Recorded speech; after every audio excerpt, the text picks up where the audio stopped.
খাবো।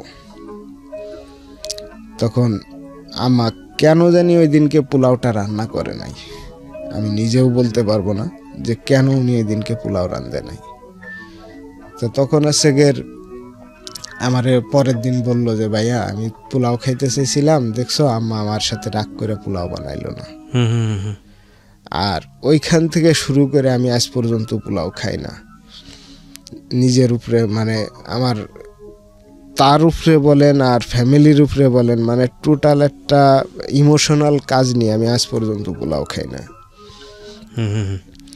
তো যাই এইভাবে যাওয়ার পরে যতটুকু পারছি আমরা তাকে চিকিৎসা করার চেষ্টা করছি। চিকিৎসা করা এর ইতিমধ্যে আছে গের আমার ফর্ম ক্লাবের ডেট চলে আসলো ক্লাস 10-এ।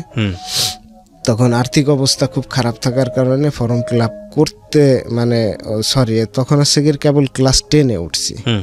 তো এদিকতে ব্যবসা সামলায়, ওদিকতে আবার স্কুলে যাইতে হয়। তা মাঝখানে একটা হলো যে ক্লাস 10-এ যখন আমি ঢুকি মানে উঠলাম, তখন আমাদের অর্থনীতি পিরিয়ডটা হয় আলাদা।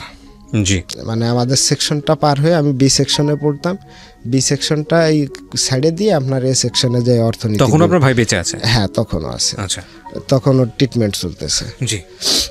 তখন আমরা এ সেকশনে গেলাম। এ সেকশনে আপনার মেয়েদের জন্য বসার জায়গা হিউজ পরিমাণ, কিন্তু ছেলেদের হচ্ছে বসার জায়গা কম। আচ্ছা, আমরা টোটালে 5টা বেঞ্চ ছিল, 5টা বেঞ্চে 5-5 25 জন বসতে পারতো। আচ্ছা, আর সেই হিসাবে মেয়েরা প্রায় 40-45 জন বসতে পারতো। আচ্ছা, কিন্তু তারপরেও এই দিনকে আপনার মেয়েদের উপস্থিতি ছিল অনেক বেশি, আর আমাদের ছেলেদের উপস্থিতি একটু কম। তা আমরা 4টা বেঞ্চে বসি, আর একটা বেঞ্চ ছেড়ে দিই মেয়েদের জন্য। আচ্ছা। তা আমরা যে আপনার 4টা বেঞ্চে বসলে পরে একটা বেঞ্চে আপনার 7 জন বসা লাগছে। এখন 7 জন বসতে গেলে দেখা যাচ্ছে কি দুই পাশে যে 2 জন বসে আছে এদেরকে আপনার পা বাইরে দিতে হবে বেঞ্চের বাইরে। তা মাঝখানে গ্যাপ কম থাকার কারণে আমার একটা বেস্ট ফ্রেন্ড ছিল, নাম আছে তরিকুল। তা ও হচ্ছে গিয়ে এক সাইডে বসছে, ডাইন সাইডে। জি। তা ওকে আমি বললাম যে তরিকুল তুমি এক কাজ করো, তুমি একটা পা বাইরে দাও। তা মাঝখানে আবার চলাচলের রাস্তা কম হওয়ার কারণে পাশে যে মেয়েটা বসছিল ওই মেয়েটার নাম ছিল হচ্ছে রূপা। তা ও আবার জিদ করে কি করলো আমাদের সাথে জিদ করে ও একটা পা বাইর করে দিল। এখন বাইর করে দেওয়ার কারণে দেখা যাচ্ছে কি যে 2 জনের পা মানে মিশে গেছে। তা এইটা নিয়ে এক কথায় 2 কথায় আমি তরিকুলকে বললাম কি যে তরিকুল এক কাজ করো, যদি বেশি করে তুমি পায়ে লাথি মারো। আমি জাস্ট শুধু এই কথাটুকুই বলছি। তো ইতিমধ্যে স্যার ঢুকছে, স্যার ঢুকলে পরা সবাই দাঁড়ায় সম্মান করলাম। সম্মান করার পরে সবাই বসে পড়ছি, কিন্তু এই রূপা আর বসে না। তখন স্যারে জিজ্ঞেস করলো কি ব্যাপার তুমি বসো না কা? তা তখন সে আমাদের বেঞ্চটা দেখাইয়ে বললো যে স্যার আমার এই বেঞ্চ থেকে বাজে কথা বলা হয়েছে। তা তখন স্যার আসলো, এসে জিজ্ঞেস করলো যে কি ব্যাপার, এইখান থেকে কে বাজে কথা বলছো? তো আমরা তো আসলে আমিও বাজে কথা বলি নাই, কারণ এটা তো আমার মনে হয় না যে বাজে কথার ভিতরে পড়ে। তা তখন স্যার এক এক করে সবাইরে জিজ্ঞেস করলো, সবাই একই কথা বললো যে না কেউ বাজে কথা বলে নাই। তখন আমাদের এই 7 জনকেই খুব পিটাইলো স্যারে, যে যখন স্বীকার করবি না তখন এটা সবাইরই শাস্তি। ওকে। তা তখন সবাইকে মারলে পরে আমরা বেরোইলাম। বেরোয় আসলে মানে নিজেরাই কথা বলতেছি যে আসলে কে বাজে কথাটা বললো। তা আমরা আর ভাইবে পাইলাম না। তা পরে আর কি আমাকে রূপা বলতেছে, দেখছস একটু ফাজলেমি করছিস, তার পরিণতি কি হয়েছে, আমার সাথে আর টক্কর দিবি? তা আমি ওকে আর ভালো মন্দ কিছু বললাম না, কিন্তু ও সারা স্কুলে এটা বলে বেড়াইলো যে আমার সাথে ফাজলেমি করার ফল পাইছে ওরা। তা তখন আমার মনে মনে খুব ক্ষোভ হইল যে একে মানে কিছু একটা করবই। তা আসলে আমি মানসিকভাবে অতটা না যে মানে নির্দয় না যে একজনকে চাইলেই হুট করে মারবো, কিন্তু ওই দিনকে এত রাগ হয়েছে যে মানে কিছু মাথায় কাজ করতেছে না। পরে আমি তাকে থাকা শুরু করলাম যে আসলে কবে পাবো। তা আমি যেখানে ইংলিশ টিচারের কাছে প্রাইভেট পড়তাম, ও তার পাশেই আর এক স্যারের কাছে প্রাইভেট পড়তে যাইতো। তা সেই স্যারের কাছে তখন হচ্ছে গিয়ে পাটের সিজন, পাশে আবার পাট ক্ষেত আছে। জি। ছুরি নিলাম, নিয়ে পরে কইলাম যে ওরা আজকে আমি এটা কুবাবই। মানে মেয়েটাকে? হ্যাঁ, মেয়েটাকে, যেহেতু গায়ে, কারণ ও স্কুলে বললো কে, আর যা হয়েছে এটা তো ক্লাসরুমেই শেষ হয়ে যাওয়ার। কোন ক্লাসের ঘটনা এটা? এটা হচ্ছে ক্লাস 10-এর শুরু। ক্লাস 10-এর শুরু, ওকে। তারপর তা আমার একটা ছিল যে যা হয়েছে এটা তো এনাফ, এটা তো বাইরে কারোর কাছে বলার মতো কোনো কিছু না। আর যেহেতু আমরা বিষয়টা বুঝিই নাই যে কি অপরাধে মার খেলাম, কিন্তু ও এটারে মানে অন্যভাবেই করে বলল যে আমার এটা বলছে, আমি এই কারণে স্যাররে বলছি, স্যার খুব মার দিছে। তা তখন রাগ হওয়ার কারণে একটা ছুরি নিয়ে গেলাম। যাওয়ার পরে কিছু লোক আসার কারণে আমি মানে যাওয়ার পথে ওকে কিছু বলতে পারলাম না, কিন্তু ফেরার পথটা ছিল হচ্ছে আপনার ওই দিনকে প্রায় 12টার কাছাকাছি হবে, দুপুর, স্কুল বন্ধ ছিল, দুপুর 12টার দিকে আর কি ও ফিরতেছিল।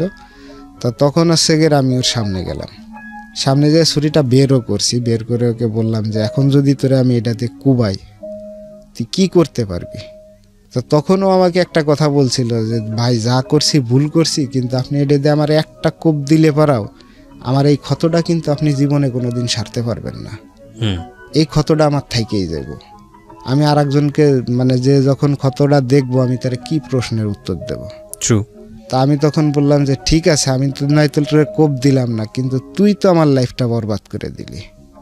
কারণ আমি যে ব্যক্তির সন্তান, তুই সারা স্কুল না সারা থানা ঘুরে দেখবি আমার বাপের নামে কেউ খারাপ কথা বলতে পারে কিনা, বা আমার নামে কেউ খারাপ কথা বলতে পারে কিনা, কিন্তু তুই আমার নামে যে বদনামটা রটাইলি, এখন আমার যে দেখে সেই একই কথা বলে যে তোর মতো বেয়াদব নাই, যে স্কুলের মধ্যে মেয়েদেরকে ট্রিক্স করে।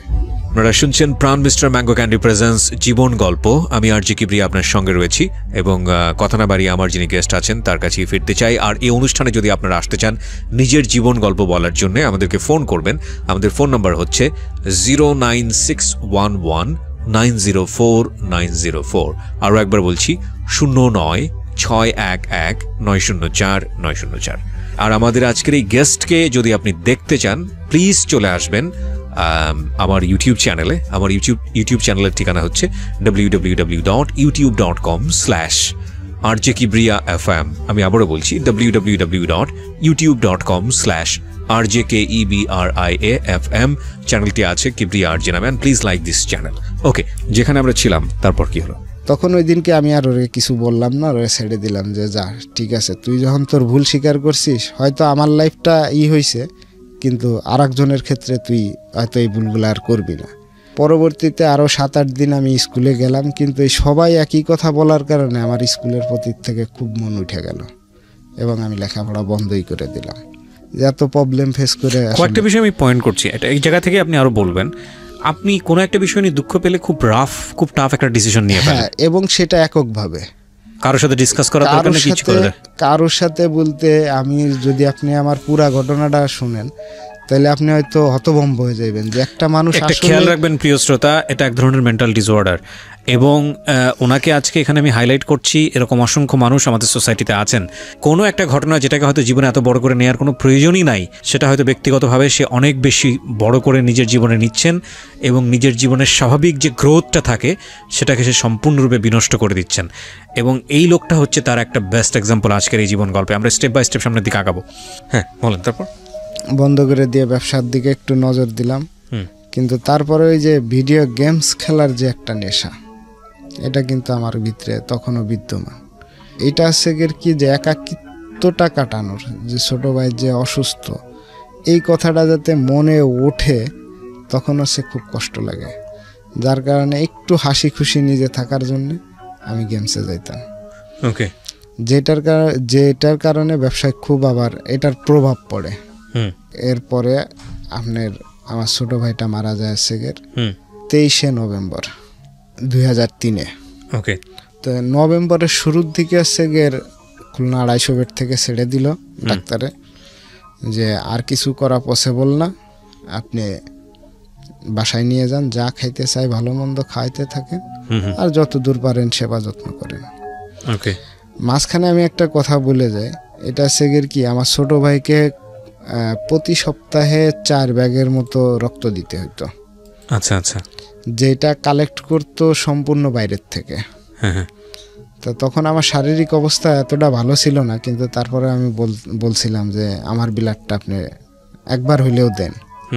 তো তখন আমার আব্বা যে কোনো কারণবশত রাজি হয় নাই।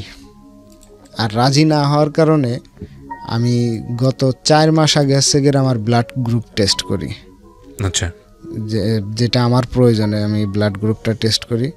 ছোট ভাইকে ব্লাড দিতে না পাওয়ার কারণে আমি এতদিন কোনো ব্লাড টেস্টই করছিলাম না, কারণ আমি আপনাকে তো বলছি যে রাগটা সবসময় আমার নিজের ভিতরেই থাকতো। জি। আমি যেটা প্রকাশ করতাম না। জি। তখন হচ্ছে গিয়ে ব্লাড দেওয়ার জন্য অনেকে আসতো, বাইরের থেকে নিয়ে আসতো, আত্মীয় স্বজন যতদূর মানে যেমনে পারছে কালেকশন করছে, কিন্তু আমাকে কখনো দিতেও দেয় নাই। তো লাস্ট হচ্ছে গিয়ে আপনার 2003 সালের 23শে নভেম্বর 3রা রমজান ছিল এটা। তা আমার ছোট ভাইটা প্রথম রোজাটা করছিল এবং দ্বিতীয় রোজাটা ওকে দুপুরের পরে জোর করে খাওয়ানো হয়। ওকে। তখন হচ্ছে গিয়ে রোজা থাকলে তো এমনি শরীরে মানুষের শারীরিকভাবে একটু হয় যায় আরো বেশি, একে তো অসুস্থ।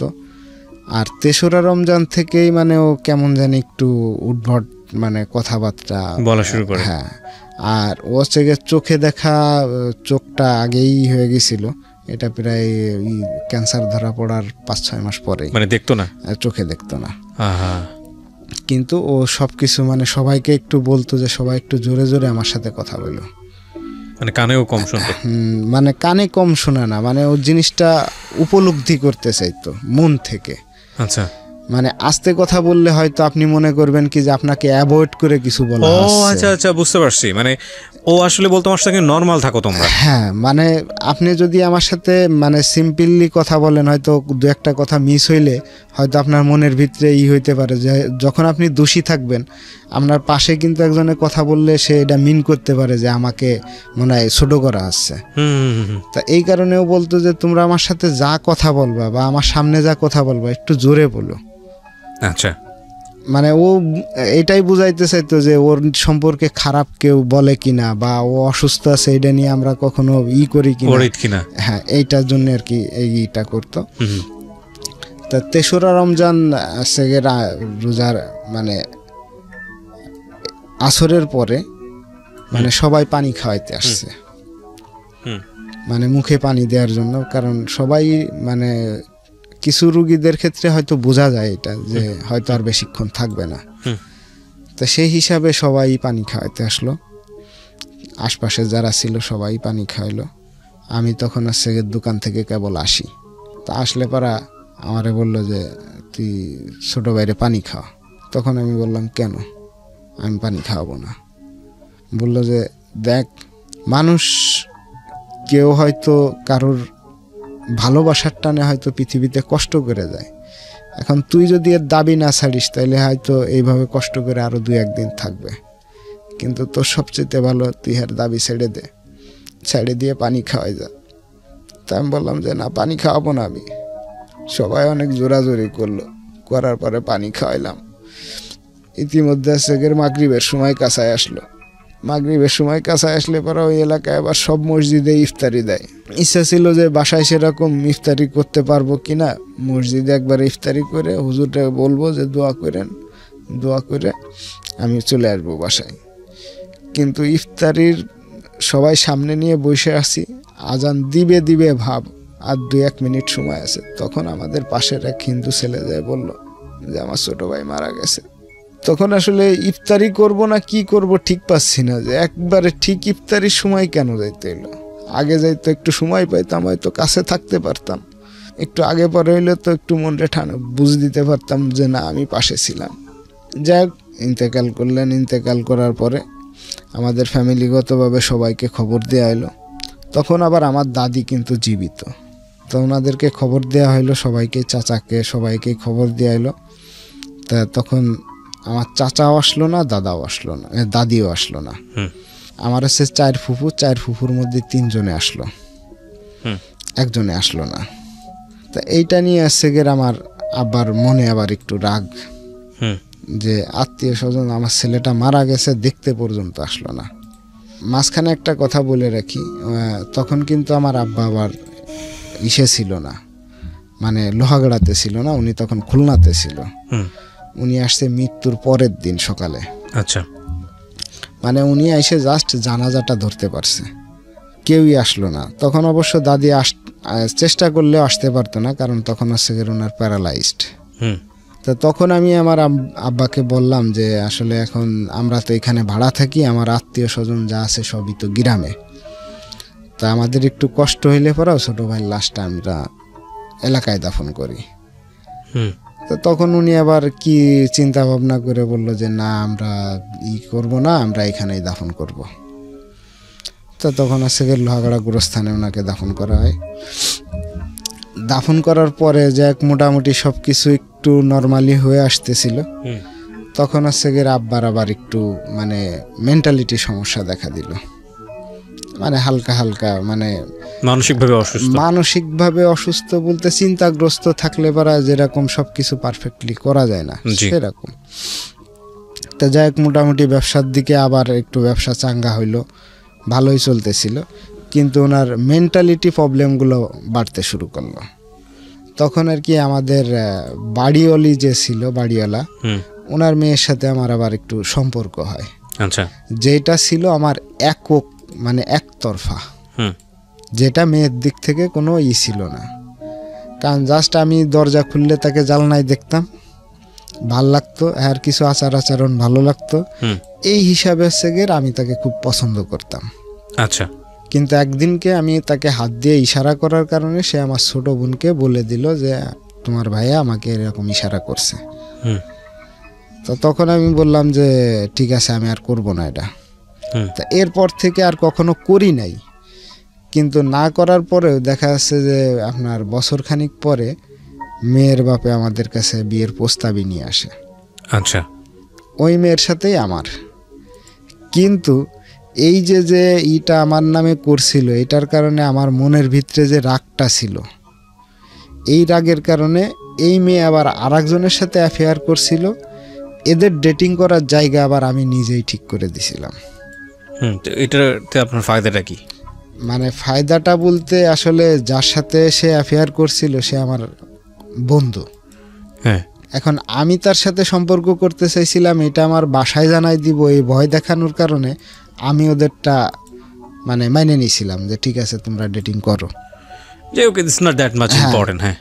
কিন্তু যখন আমি এক সপ্তাহ আগে ডেটিং করাইলাম, এক সপ্তাহ পরে দেখা যাচ্ছে যে মেয়ের বাপে আসছে বিয়ের প্রস্তাব নিয়ে, যে ছেলেকে বিদেশ পাঠায় দিবে, ব্যবসার জন্য টাকা দিবে এবং এখানে বাড়ি করার জন্যও কিছু টাকা দিবে। তখন আমার মাথায় ঢুকলো যে আমি কেবল এক সপ্তাহ হয় নাই মেয়েকে আরেকজনের সাথে ডেটিং করতে দিছি, আমি কেন একে এখন বিয়ে করতে যাব? এখন আমি তো আর কাউকে বলতে পারতেছি না, আব্বাকেও না মাকেও না, তারা তো দুইজনই এক পায়ে রাজি, যে স্থানীয় লোক মানে তারা এক পায়ে রাজি। এখন আমি ভিতরে ভিতরে জ্বলে মরতেছি। তা তখন আমি বললাম যে না, এই বিয়ে আমার দ্বারা করা সম্ভব না। তখন মেয়ের বাপে বলল কি 400 টাকার ঘর ভাড়া 1100 টাকা করলো এবং সময় দিল 4 মাস, যে 4 মাসের ভিতরে তোমরা চলে যাবা। এখন 400 টাকার ঘর ভাড়া যখন 1100 টাকা হলো, তখন তার প্রশ্নই ওঠে না এখানে থাকার, 4 মাসই বা কেন থাকবো। তো তখন আমরা পরের মাসেই চলে গেলাম এখানে। ওইখান থেকে চলে যাওয়ার পরে এখন এর ভিতরে আবার ছোট বোনের বিয়ে হইল। এই বিয়ের ক্ষেত্রেও আমি একটু দূরে ছিলাম, মানে কার সাথে কোথায় বিয়ে এই সম্পর্কে আবার আমি ততটা জানতাম না।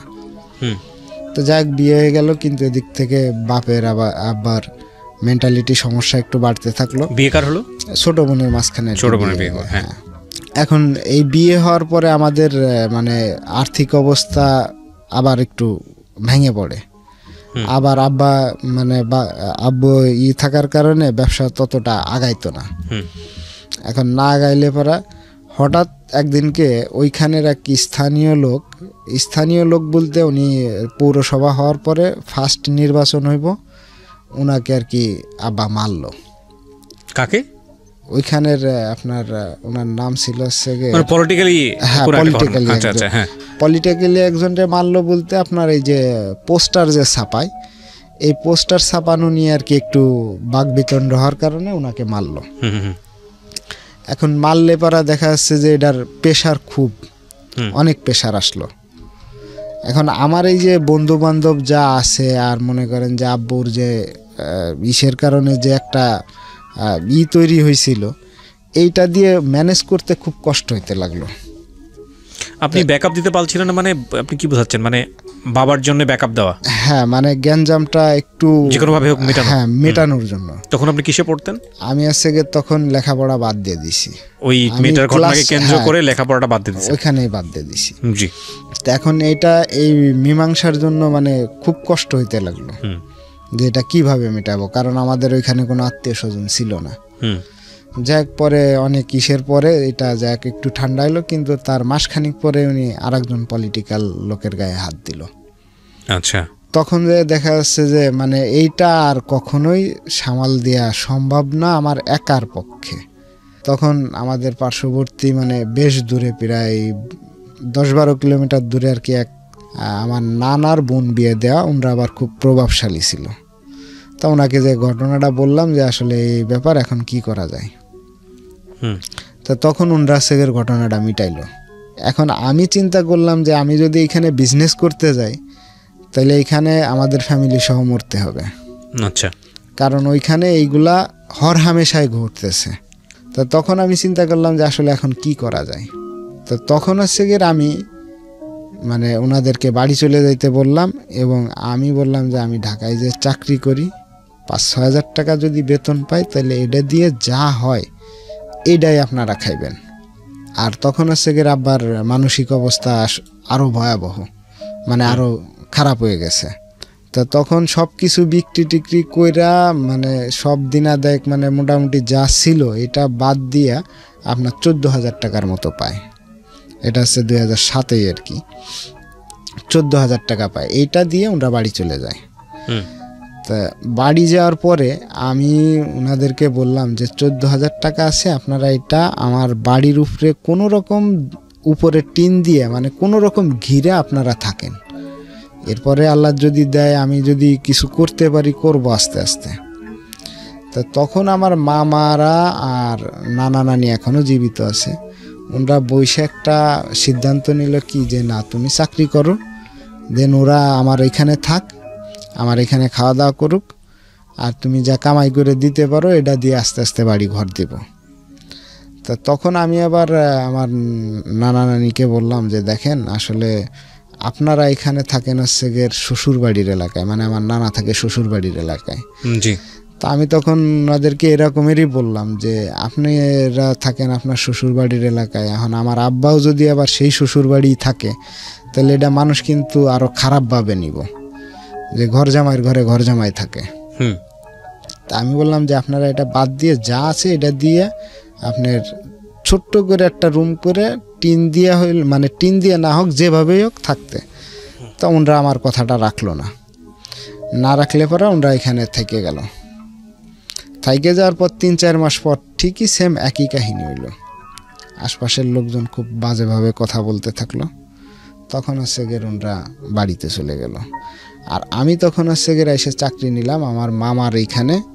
মামা হচ্ছে গিয়ে একটা পেট খাবো কি দিয়ে, আর ভাত খাবো কি দিয়ে, আর বাড়ি টাকা পাঠাবো কি দিয়ে। তখন মানে নিজে নিজে চিন্তা করে আমাদের আবার এক দূর সম্পর্কের খালাতো ভাই, উনি আবার সোয়েটারে চাকরি করতো। জি। তো তখন আমি আরে জিজ্ঞেস করলাম যে ভাই সোয়েটারে চাকরি করলে কেমন কি দেখি। তা বললো যে তোমার তো কাজ শিখতে অনেক দিন লাগবো, 1-1.5 মাসের উপরে লাগে কাজ শিখতে, তাই 1-1.5 মাস চলবা কি দিয়ে। তা আমি বললাম সেটার ব্যবস্থা হবে, কিন্তু আমার এটাই করলে লাভটা কি। তা তখন বললো যে তুমি বেসিক্যালি যদি ভালোভাবে কাজ করো তাহলে 8-10 হাজার টাকা বেতন উঠাইতে পারবা। তো তখন এর সাথে কথাবার্তা বলে এখানে 5 মাসের মতো চাকরি করলাম। আচ্ছা। এখন 5 মাসে উল্টা আরও দেখা যাচ্ছে বন্ধু বান্ধবের কাছে 7-8 হাজার টাকা দিনা হয়ে গেছি, কারণ দেখতে ফ্যামিলিতে দেওয়া লাগছে, নিজের পকেট খরচ সব দিয়ে 7-8 হাজার টাকার উপরে বন্ধু বান্ধবের কাছে দিনা হয়ে গেলাম। তখন পরে এসে সোয়েটারে চাকরি করলাম। সোয়েটারে এসে গেলে আপনার যেটা কসেস মারা বলে, মানে নিটের কাজ বলে। আচ্ছা। এই নিটে আসলাম। নিটে এসে গেলে আপনার অনেক পরিশ্রম, সারাদিন দাঁড়ায় থাকতে হবে এবং কসেস মারতে হবে, একবার ডাইনে একবার বামে। যদি কেউ করে থাকে, যারা করছে এরা বুঝবে, অনেক পরিশ্রমের কাজ। কিন্তু আমি তো আগের থেকে কোনো পরিশ্রমের কাজ করিনি, মানে টোটালি কোনো পরিশ্রমের কাজ আগে করিনি। তা খুব কষ্ট হইতে লাগলো, কিন্তু তারপরেও আমি করে গেলাম। তো করে যাওয়ার পরে এইখানে থেকে আমার একটা বড়ই লাগলো জীবনে, যে আমার টাকা দিয়ে, আমার এই কষ্টের টাকা দিয়ে আমি চাইছিলাম আমার আব্বাকে চিকিৎসা করাইতে, কিন্তু আমার বাপ, এই আমার আম্মা আর মামারা মিলা আমার এই টাকা দিয়ে করলো ঘর। কোথায় বানালো ঘর? ফরিদপুরে? আমাদের বাড়িতে, ফরিদপুরে। ফরিদপুরে সামনে হাফ ওয়াল করে টিন শেড দিয়া ঘর করলো। তো যখন ঘরের কাজ শুরু করলো তখন আমি বাড়িতে গেলাম। বাড়িতে যেয়ে আম্মারে জিজ্ঞেস করলাম যে আম্মা, আমি তো যদি এইভাবেই চলে তাহলে তো আমার সারা জীবনই ঘরে ঢাকায় থাকতে হবে, কারণ আমি না জানি মাঠের কাজ, না পারবো ভ্যান চালাইতে, না পারবো অন্য কিছু করতে, কারণ আমি তো আর বেশি পরিশ্রমের কাজ করিনি। তা তুমি কোনো রকম একটা ঘর করো, করে থাকো, আর আব্বারে চিকিৎসা করো। আচ্ছা। তা তখন আর কি আমার একটা বুঝ দিল যে তোর আব্বার চিকিৎসা তো হচ্ছেই, আর বাড়ি মেয়ে জামাই আসলে পরা তাকে বসতে দেব কোথায়, এরকম একটা দিয়ে আমারে বললো যে না, যেটা হচ্ছে খারাপ হচ্ছে না। তা আমি দেন এখন বললাম না যে আম্মাকে খুব ভালোবাসতাম, যার কারণে ওনার কথাটা আমি তখন আর মানে সামনাসামনি কোনো প্রতিবাদ করলাম না, কিন্তু মনের ভিতরে একটা রাগ এবং ক্ষোভ কিন্তু থেকেই গেল। কারণ আব্বার এদিকতে চিকিৎসা হচ্ছেই না, কারণ আপনার ঘর করতে যে প্রতি মাসে আমার 5,000 টাকা মামাকে দিতে হয় ঘর বাবদ। তখন আপনি কি করেন? তখন আছে আমি সোয়েটারে চাকরি করি। জি। মানে ঘর বাবদ যদি 5,000 টাকা নিয়ে যায়, আমি বাড়িতে পাঠাই 7-8 টাকা। ও, সর্বোচ্চ মামার কাছ থেকে লোন নিয়েছিল, সেই লোনের টাকা শোধ করতে হয়। হ্যাঁ, মানে যে ঘরের যে টিন লাগবে এটা হচ্ছে মামার থেকে লোন করে নেওয়া। তো এখন আমি সর্বোচ্চ হচ্ছে 8,000 টাকা পাঠাইছি, আর অধিকাংশ হচ্ছে 7,000 টাকা। তা 7,000 টাকা আর 5,000 টাকা যদি ওনাকেই দিয়ে দেওয়া হয়, আর থাকবে কি? আর সেটা দিয়ে আর ওনার চিকিৎসাই বা কি হবে? এখন আমি তো আর কিছু করতে পারবো না, আমার জাস্ট ইনকাম করে দেওয়ার দরকার, ইনকাম করে দিতাম। কিন্তু আমি সবসময় আল্লাহর কাছে বলতাম যে আল্লাহ, ওনাদেরকে একটু দেন, সুখে শান্তিতে থেকে যাওয়ার সুযোগ দেন, কারণ ওনারা বাসায় একারাই থাকতো, মা এবং বাপ, বাড়িতে সেরকম কেউ আসা যাওয়া করতো না। তো এর ভিতরে আবার ছোট চাচা বিদেশ যাওয়ার জন্য পায়তারা শুরু করলো যে উনি বিদেশ যাব। তা তখন আব্বার অবস্থা বেশি ভালো না, একেবারেই খারাপ। তা চাচা এসে বললো যে এক কাজ করো, তোমার জমিটুকু আমারে দাও। তা আমি বললাম জমি দিয়ে কী করবেন? আমি বিদেশ যাব। তা আমি বললাম যে না, আপনি বিদেশ যাবেন, জমি লাগবো কেন? আপনার টাকা লাগলে টাকা চাইবেন, আমি না দিতে পারলে আপনি আমারে বলতে পারতেন যে বিল্লাল এইভাবে না এইভাবে করতে হবে, তুমি জমি বন্ধক রেখে আমারে টাকা দাও। তো যাই হোক, পরে তারা ফুফুরা এসা, মানে ফুফুর জামাইরা এসে আমারে প্রেশার দিয়ে এরা জমি নিল। তা আমি যে সময় জমি নেই সে সময় বললাম যে আজকে আমার আব্বা অসুস্থ, যদি আমার ইনকেস টাকার দরকার হয়, আমার জমিটা থাকলে কিন্তু আমি বিক্রি করে টাকা তারা ট্রিটমেন্ট করতে পারবো। তো যাই হোক, তারা কি বুঝছে জানি না, এইভাবেই তারা গেল। আব্বার তো এদিক থেকে কোনো ট্রিটমেন্ট নাই, ওনার মেন্টালিটি মানে আসলে অনেকে বলছে যে পাগল হয়ে মারা গেছে। আবার ইসের এক ডাক্তার ছিল, উনি এসে মাঝে মধ্যে দেখতো, উনি বলছিল আমাকে যে ওনার ব্রেন ক্যান্সার হয়েছে। আর আদতে যে কি হয়ে মারা গেছে এটা আপনারা কেউ জানেন না? আমি অন্তত জানি না, কারণ আমি তখন কন্টিনিউ ঢাকায় কাজ করি। আপনার ছুটি দিলে কতক্ষণ কাজ করতে হতো? কাজ করতে হইতো হচ্ছে সকাল 8টার থেকে সন্ধ্যা 6টার থেকে ফিক্সড, এটা করতেই হবে। আর সন্ধ্যা 6টার সময় যদি আপনার টিফিন বলতে একটা রুটি একটা কলা দিত, 10 ঘন্টা প্রায় একটা রুটি একটা কলা দিত, যদি এটা দিত তাহলে আপনার রাত 10টা পর্যন্ত। এখন আমার এইদিকে ছিল যে বাড়ি টাকা পাঠাইতে হবে, এই কারণে আমি করতাম কি, আমি আসলাম সকাল 6:30টার দিকে। আচ্ছা, 6:30টায় আইসা ওই রাত 10টা পর্যন্ত চললে 10টা পর্যন্তই, আচ্ছা এই পর্যন্তই করতাম, কারণ আমার টাকার দরকার। আর আমি হচ্ছে তখন কাজ শিখছি নতুন। কিন্তু মাঝখানে সবচেয়ে মজার ঘটনা হচ্ছে কি, আমি সোয়েটারের কাজটা শিখছিলাম মাত্র 3 দিনে। আচ্ছা, যাই হোক, আপনি এত কষ্ট করে বাড়িতে টাকাগুলো পাঠাতেন। কিন্তু এইটা দিয়ে আসলে মানে আমার মনের যে আকাঙ্ক্ষাটা ছিল এটা পূরণ হইতো না, কারণ এটা আমার সম্পূর্ণ আকাঙ্ক্ষা ছিল যে আমার আব্বার চিকিৎসা হইব এবং তারা খাইয়ে পরে কোনো রকম থাকবে। তো যাই হোক, পরবর্তীতে আব্বা 2010 সালে মারা গেল। এইভাবেই 2010 সালে মারা যাওয়ার পরে এখন চাচা আসছে তখন বিদেশে। আসার মধ্যে আসলো ফুফুরা, কিছু মানে সেরকম আত্মীয় স্বজনের কোনো বালাই নেই। আত্মীয় স্বজন থেকে আমরা সব সময় কেন জানি বিচ্ছিন্ন ছিলাম একদম শুরুর থেকেই। সেরকম কোনো একজন যে একটু সমস্যায় পড়লে যে আরেকজন দেখবে সেরকম কোনো কানেকশনই ছিল না আমাদের ভিতরে। এটা হয়তো যার যার মনের রাগে বা অন্য কোনো কারণে হবে হয়তো। তো তখন আছে গের করলাম যে ওনাকে জানা এই কবর দেওয়া হইল হচ্ছে গের বোয়ালমারি সুলনা গোরস্থানে। আচ্ছা, তাই সেরকম কোনো আত্মীয় স্বজন আমাদের আসছিল না। এরপরে আর আসলে এই 2014 সাল পর্যন্ত নর্মালি জীবনযাপন করছি। এর ভিতরে আল্লাহর রহমতে আর সেরকম কোনো আসে নাই। হ্যাঁ, 2010-এ যখন আব্বা মারা যায় তখন তো আমি আবার এর মাঝখানে কিন্তু আমি আবার সোয়েটার থেকে আমার মামার কাছে ফিরে আসি। আচ্ছা, তখন উনি আমাকে প্রস্তাব দিল যে তুই এত কষ্ট করে 10,000 টাকা বেতন পাস, খায়ে পরে তো আর বেশি থাকে না, তা আমাদের কোম্পানিতেই আবার চলে আয়, তোরে এখন একটু বেতন বাড়াই দিয়ে আসবো। কোম্পানিটা কিসের ছিল?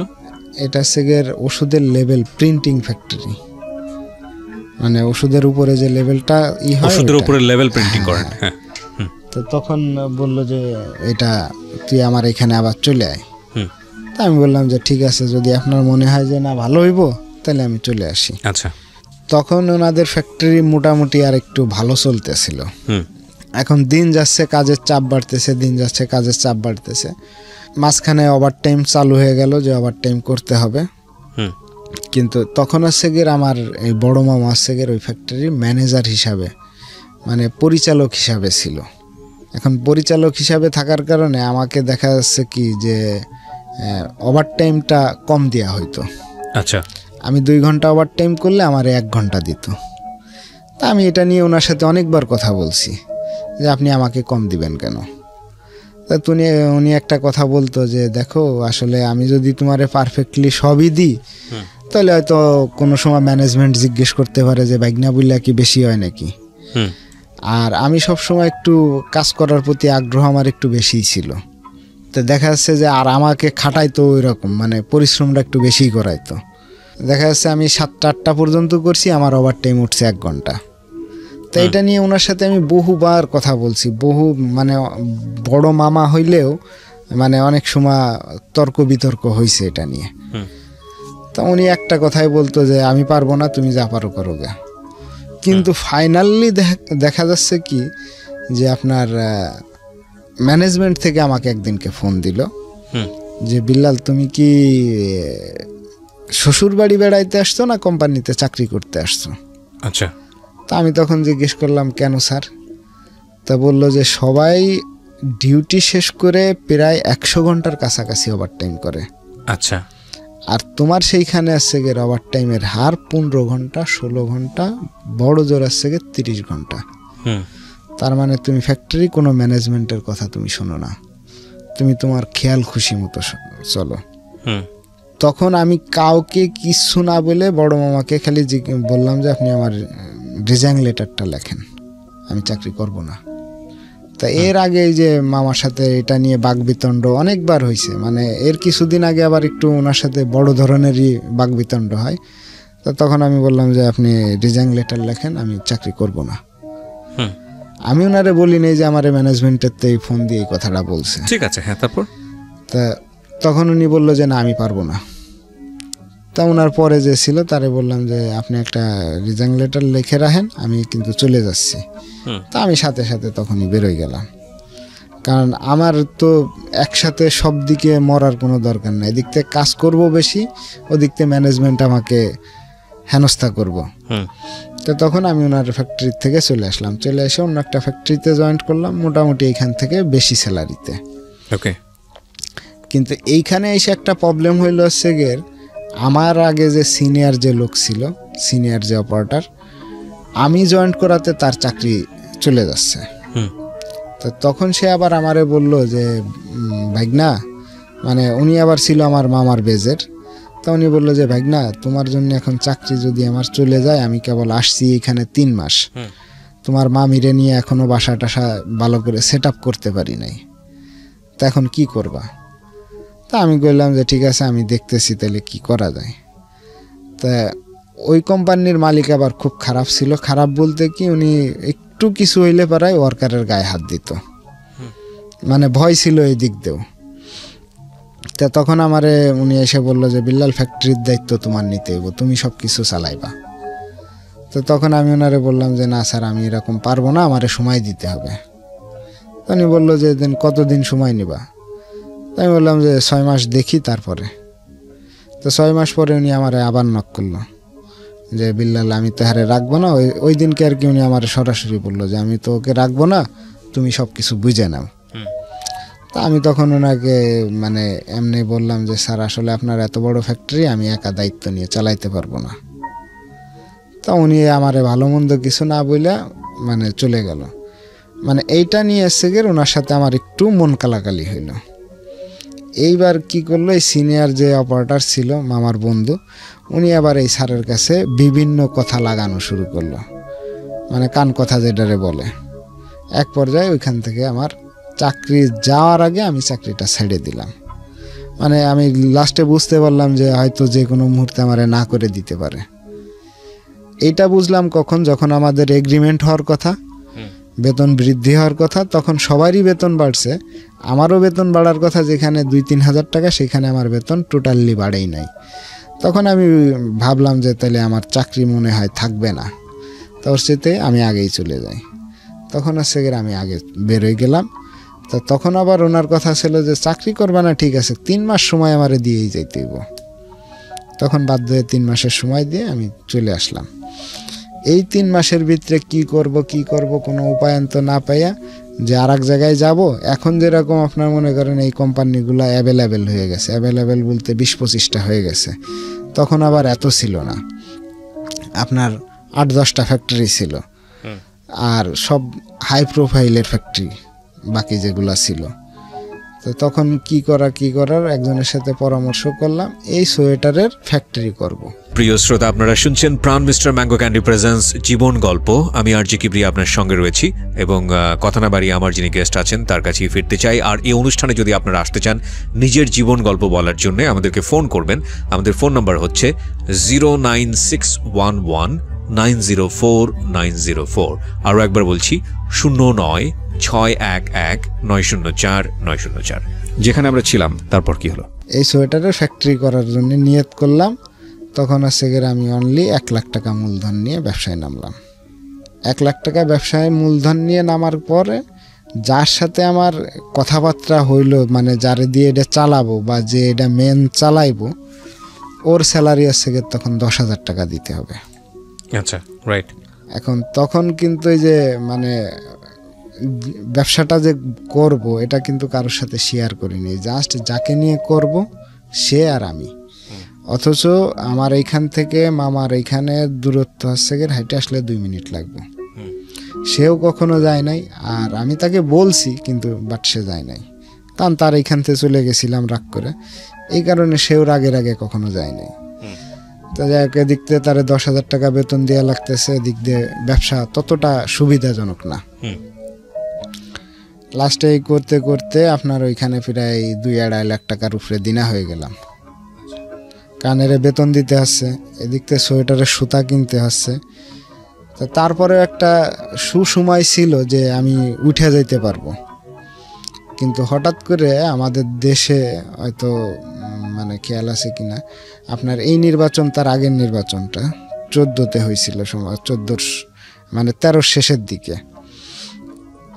তো ওই নির্বাচনে আমাদের কথা ছিল, সব প্ল্যান প্রোগ্রাম ছিল সেগের বাংলাদেশের এই সোয়েটার ফ্যাক্টরির যে মানে বড় যে সংস্থা মানে কোম্পানি কাজ দেয়, এটা হচ্ছে রিংশান গ্রুপ। তো আমাদের কথাবার্তা রিংশান গ্রুপের সাথে হয় যে ওরা আমাদেরকে কাজ দিব। তো আমরা সেগের এই আশায় বসে থাকলাম যে নির্বাচন পরবর্তীতে হয়তো ডেভেলপ করতে পারবো, যার কারণে ধার দিনা মোটামুটি ভালোই করলাম। করার পরও চাইছিলাম যে টিকে থাকি, কিন্তু এই ধার দেনা এইগুলা মানে টোটালি শুধুমাত্র আমার ভিতরেই ছিল, যেটা বাইরের কেউ সেরকম জানতো না। তো তখন হচ্ছে গিয়ে আপনার আমাদের আগে মানে আমার আগে যে স্টেপটা ছিল, রিংসান গ্রুপের মাঝখানে যে মিডিয়াটা ছিল, এই মিডিয়াটা প্রায় 3.5 টন সুতা পুড়ায় ফেলায় দেয় নির্বাচনের কিছু আগ দিয়া। যখন এটা পুড়ায় ফেলায় দেয় তখন হচ্ছে গিয়ে রিংসান গ্রুপের সাথে তার সম্পর্কটা খারাপ। মানে মাঝখানে যে মিডিয়াটা কাজ এনে দিব তার সাথেই যখন সম্পর্ক নষ্ট হয়ে গেছে, অতএব আমার তো আর পাওয়ার কোনো সুযোগ নেই। এর ভিতরে আবার ঢুকে গেল হচ্ছে গিয়ে অটো মেশিন, মানে একসাথে আপনার 3-4 মাসের ভিতরে এই ঘটনাগুলা, যার কারণে আমি ওইখানে প্রায় সব মিলাই আপনার প্রায় 7 থেকে 8 লাখ টাকা ধরা খাই, যার আপনার 3 লাখ টাকার মতো ছিলাম দিনা। তো এইটা এখন মামা, এই যে বড় মামা, উনি আবার কিছুটা পরে ইনভলভ হয়েছিল, ইনভলভ হয়ে উনি প্রায় 1.5 লাখ টাকা উনি ভর্তুকি দিছে, 1 লাখ টাকার মতো আর কি জমি বিক্রি করে দিই। আর এই সেই করে মানে মোটামুটি দিনাটা কোনো রকম ক্লোজ হয়ে মানে চলে আসি, ব্যবসাটা বন্ধ। এই যে ধক্কলটা গেছে, এটাই পুরা আমি 3 মাসের মতো আমার ফ্যামিলির থেকেই আমি বিচ্ছিন্ন। ফ্যামিলি বলতে আমার আছে এক মা, তখন ফ্যামিলিটা আমার আছে গেলে এতটুকুই, কিন্তু তারপরও সেরকম কন্টিনিউ যোগাযোগ হইতো না। তখন আমি আম্মাকে বললাম যে আম্মা আপনি এক কাজ করেন, আমার তো এই অবস্থায় পড়ে গেছি, এখন তো কিছু করার নাই, আপনি মামাদের ওইখানে যেয়ে কিছুদিন থাকেন। তা উনি মামাদের এইখানে আসতো, বিভিন্ন মানে প্রবলেমের কারণে উনি আবার চলে যেত, থাকতো না বেশি দিন। আসলে দেখা যাচ্ছে বলছি 1 সপ্তাহ থাকতে, সকালে আসতে বিকালে চলে গেছে, যার কারণে ওনার খাওয়া দাওয়া এটা সেটা সব কিছুতেই একটা অনিয়ম চলে আসলো। অনিয়ম চলে আসার কারণে ওনার ভিতরে আছে গিয়ে রোগে মানে রোগাক্রান্ত হওয়া শুরু করলো, হ্যাঁ আম্মা। কিন্তু উনি যদি তখন একটু ধৈর্য ধরে হয়তো মানে মামাদের এখানে থাকতো, তাহলে মনে হয় সেরকম কোনো সমস্যা হইতো না। কারণ মামারা 4 ভাই ইনকাম করে, মানে ওনাকে একলারে চালায় নিয়ে যাওয়ার কোনো সমস্যা ছিল না। কিন্তু উনি এটা কেন জানি আর কি করতো না, যায় বাড়িতে একা একা থাকতো, একা এক ঘরে, বাইরে দিয়ে তালা মারা থাকতো। তা সবাই আমারে পরে একটা কথাই বলতো যে ওনার ইনকেস আল্লাহ না করুক যদি একটা দুর্ঘটনা ঘটে, বা কেউ জানতেও পারবে না আর কেউ জানলেও কিছু করার থাকবে না, তালা ভাঙতে হবে। তা একটা সমস্যা, এটা নিয়ে বহুত করার পরে উনি এর ভিতরে আসছে গের মানে দিন যাচ্ছে আর অসুস্থ হচ্ছে। তো তখন আসছে গের সবাই আমি বাড়িতে গেলাম প্রায় অনেক দিন পরে। আর এই যে দিনাদায়ী হয়েছিলাম বা যে লসটা করছি, এই কারণে আমার যে ছোট বোন ছিল, এই ছোট বোনের কিছু গহনা বিক্রি করা লাগে। তো ছোট বোনের যখন গহনা বিক্রি করা লাগে, তখন ওকে বলছিলাম যে তুই এক কাজ কর, আমার কাছ থেকে 6 মাস 1 বছর পরে গহনা নিয়ে নিস, আমি বানাই দিব তোকে। তো যখন এই সমস্যাটা হয়েছে, হওয়ার পরে ও তো ব্যবসার শুরুর থেকে আর কি ওর কাছ থেকে এই গহনা বিক্রির টাকা নিয়েছিলাম। তো যখন ও দেখলো যে ব্যবসায় লস, তখন তো ওর গহনা আর আমি দিতে পারবো না, বা দিলেও দেরি হবে। তখন সে আমাকে ডাইরেক্ট একটা কথা বলল যে আমার জামাই যদি আমাকে জিজ্ঞেস করে যে তোমার গহনা কী হয়েছে, তখন আমি তাকে বলবো যে আমার মা আর ভাই মিলে গহনা চুরি করে বিক্রি করে ফেলাইছে। তো তখন আমি ওকে বললাম যে তুই এরকম একটা কথা বলতে পারবি, তুই ভাবলি কেমনে যে হয়তো তোর গহনার দাম 60 থেকে 70 হাজার টাকা, তো তুই মারে চোর বলতে পারবি? তো তখন ও বলল যে আমার স্বার্থে আমি সব করতে পারি। তখন মানে আর কিছু বলার মতো ছিল না। তা আমি বললাম যে ঠিক আছে, আর কি করার। তো যাই হোক, দেখতে আম্মা এরকম অসুস্থ হইতেই আছে। তো তারপরে নেক্সট ডে যখন বাড়ি গেলাম, বাড়ি যাওয়ার পরে এর ভিতরে যে স্ট্রাগল করছি আমি আশুলিয়ার থেকে, ওইখান থেকে মানে চলে আসার পরে মহাখালীতে চায়ের দোকানে কাজ করি। হ্যাঁ, চায়ের দোকানে কাজ নিলাম, কারণ তখন হচ্ছে গিয়ে ওই আশুলিয়াতে মোটামুটি ও বাদেও কিছু দিন আছিলাম কিছু দোকানদারের মানে যেইগুলা দেয়া হয় নাই। তো তখন তো আর ওইখানে থাকতে পারবো না, আর মামা ওইখানে থাকতে দিতে রাজি না, বললো যে তুই এখানে থাকলে আমার সমস্যা হইব, তুই এখান থেকে চলে যা। তখন কি করব আসলে এতটা মাথায় কাজ করে নেই, আর টেনশন থাকলে এবার তো জানেনি যে মাথায় একটু কমই কাজ করে। তো তখন এসে অনেক কি না করে রাস্তায় রাস্তায় ঘুরছি কিছুদিন যে আসলে আমার কি করা উচিত। আর এসে ভাবছি যে যারা রোজে কাজ করে ওদের সাথে কাজ করব।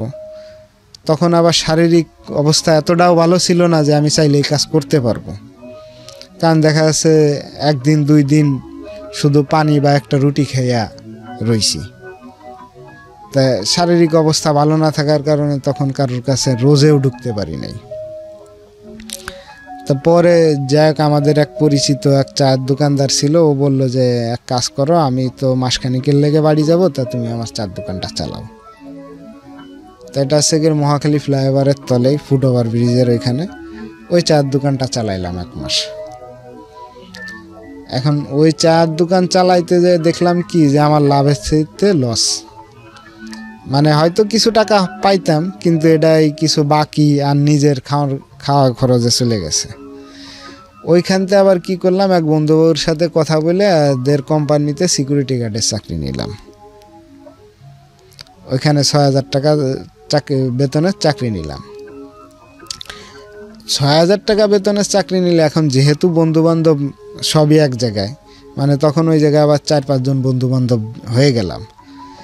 এখন সময় পাস করার জন্য কারণ কাজ নাই, মানে এটা হচ্ছে গিয়ে ডেভেলপার সাইট, তো সেরকম কোনো কাজই নাই। তো কাজ না থাকার কারণে দেখা যাচ্ছে 4 জন এক জায়গা হইলে পাড়ায় বসতাম তাস খেলতে।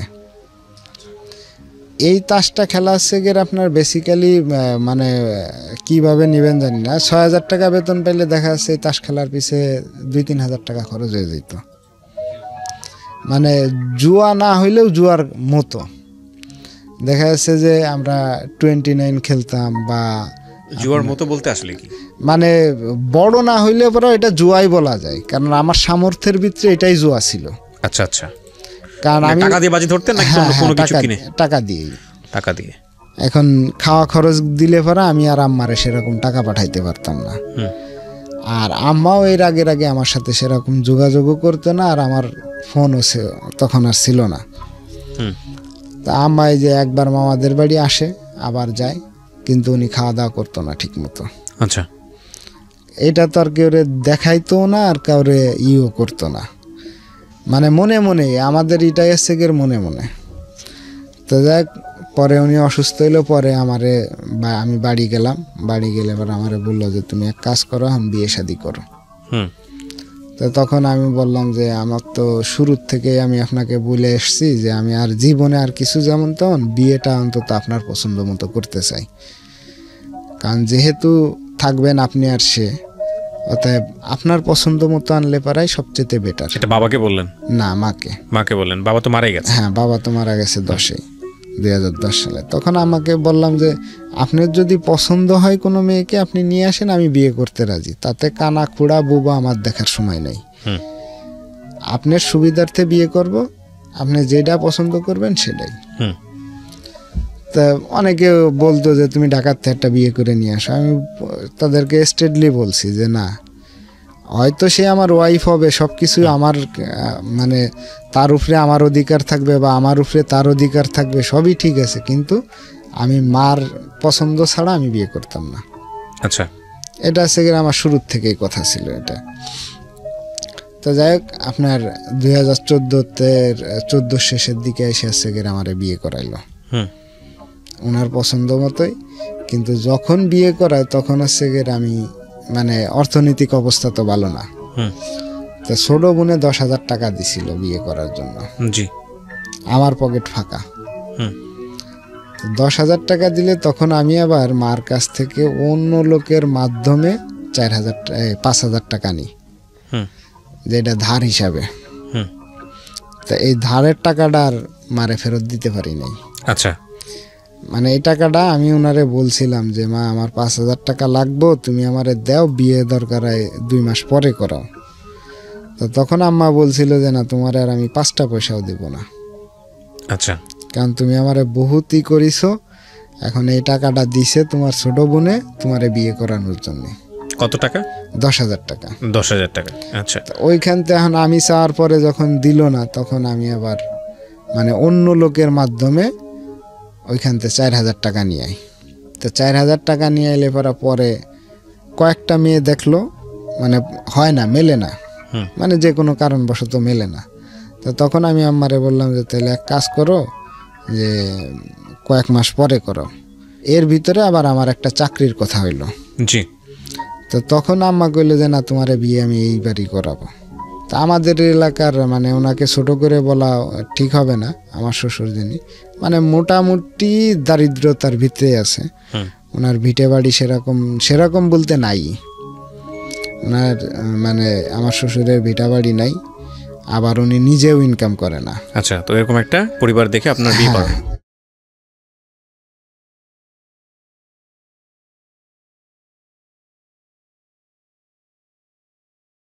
প্রিয় শ্রোতা, আপনারা শুনছেন প্রাণ মিস্টার ম্যাঙ্গো ক্যান্ডি প্রেজেন্স জীবন গল্প। আমি আরজি কিবরিয়া আপনার সঙ্গে রয়েছি। আমি কথা না বাড়িয়ে গেস্টের কাছে আবারও ফিরতে চাই যেখানে আমরা ছিলাম। তারপর কি হলো? আমার বিয়ের দিনে আমাকে আম্মা বাজার করতে দিল অনলি 1,000 টাকা। ওকে। বললো যে এটা দিয়ে বাজার করে নিয়ে আসো। বাজার বলতে আমার নিজের পোশাক, মানে তখন আমার এরকম অবস্থা যে মানে কোনো কিছুই নাই। তো তখন হচ্ছে গিয়ে 1,000 টাকা দিল, যে 400 টাকা দিয়ে একটা প্যান্ট কিনলাম আর 300 টাকা দিয়ে একটা শার্ট কিনলাম। আচ্ছা। থাকলো আছে আর 300 টাকা। এখন পায়ে তো জুতা নাই, তো জুতা কিনলাম আছে 200 টাকা দিয়ে, 100 টাকা যাতায়াত খরচ শেষ, আর কোনো টাকা নাই। বিয়ের দিনে গেলাম, এরা সব কিছু আগের থেকেই কথাবার্তা বলে রাখছে যে এইভাবে করবো গে, যে বিয়ের যে আনন্দ বা এটা তো আর হইলই না। কিন্তু আমি বিয়ে যে সময় করতে যাব তার মানে 10 মিনিট আগেও আমি জানতাম না যে কোন বাড়ি কার সাথে, মানে কোন বাড়িতে বিয়ে আছে। মেয়েকে দেখছিলাম, কিন্তু কোন বাড়িতে বিয়ে আছে এটা আমি আগেও জানতাম না। আচ্ছা। জামাই সেজে গেছি, তখনই আসছে গিয়ে আমি জানলাম যে আমার এই বাড়িতে বিয়ে আছে। যাক, মোটামুটি বিয়ে শাদী করে নিয়ে আসলাম। বিয়ে করে আসার পরে এখন সব কিছু শেষ, এখন আমার আর কিছু বলেও না, কেউ কিছু করেও না। তো তখন আমি আম্মারে জিজ্ঞেস করলাম যে আম্মা, বাসর রাত্রে শুনছি যে আপনার কাবিনের টাকা যে কোনো কায়দায় মাফ করাইতে হয়, নাইলে নাকি এটা হালাল হবে না। আচ্ছা। তা এখন আমি কি করব? আমার কাছে তো চাইলে না পয়সাও নাই বা অন্য কোনো কিছু নাই। তো তখন লাস্টে বাধ্য হয়ে আপনার 11টার দিকে, রাত 11টার দিকে আমার 100 টাকা দিল, দিয়ে বললো যে এটা রাতে দিয়ে তুই কাবিনের টাকা মাপ নিস। তো তখন হচ্ছে এই 100 টাকা দিয়া রাতে দিয়া কাবিনের টাকা আর কি, যেটারে মাফ করাইতে বলে এটা আর কি মাফ করানো হইল। যাক, এরপরে 7 দিন পরে চলে আসলাম চাকরিতে। এসে মোটামুটি ভালো স্যালারি পাচ্ছিলাম, কিন্তু এই বিয়ের আগে মানে ওই যে 4,000 টাকা হার কাছ থেকে নিছি আমার কাছ থেকে আরেকজনের মাধ্যমে, এখন এইটার কি করা যায়? এটা পরে একজনে বুদ্ধি দিল যে পাশে একজনে সুদের ব্যবসা করে। আপনি কিছুই করতেন না ওই সময়টাতে? না, এর আগে ওই যে কিছুই করতাম না বলতে, বিয়ে করলেন যখন তখন কিছুই করতেন না? এর আগে যে সিকিউরিটির চাকরি করছি, 6,000 টাকা বেতন পাইছি, খাইয়ে পরেই শেষ। আচ্ছা। মানে তখন 1 টাকাও বাড়ি দেওয়ার মতো ছিল না। আরো তখন বরং খালি হাতে বিয়ে করলেন? একবারে খালি হাতে। আচ্ছা। আমার সম্বল বলতে কিছুই ছিল না। ওকে। ঢাকায় যখন চলে আসলাম তখন আর কি আম্মা সেই লোকরে ধরলো যে তুমি আমার টাকা দাও না, তুমি কারে দিছো এটা আমার দেখার বিষয় না। তখন সে আমারে বললো যে ভাই এক কাজ করো, তুমি এখন তো চাকরি বরাত করো, তাইলে আমাকের কাছ থেকে 4,000 টাকা সুদের উপরে নাও, নিয়ে আমারে দাও, আমি আরে দিয়ে দিই।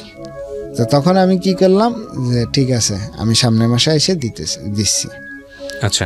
যেহেতু নতুন বিয়ে করছি, পরের মাসে গেছি, যে 4,000 টাকা সুদের উপরে নিলাম। আচ্ছা।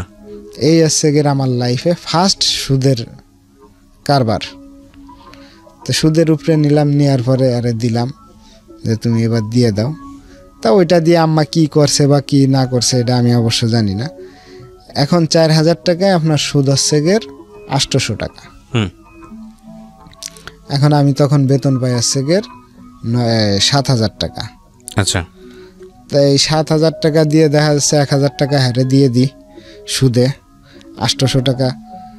তো 1,000 টাকা ওইদিকে চলে গেলে পরে আপনার এদিকতে নিজের খাওয়া খরচ, মাসে 2 বার বাড়ি যাওয়া লাগে গড়ে, মানে বাড়ি যাইতে এদিকতে বোর পেশার বাড়ি আসতে হইব।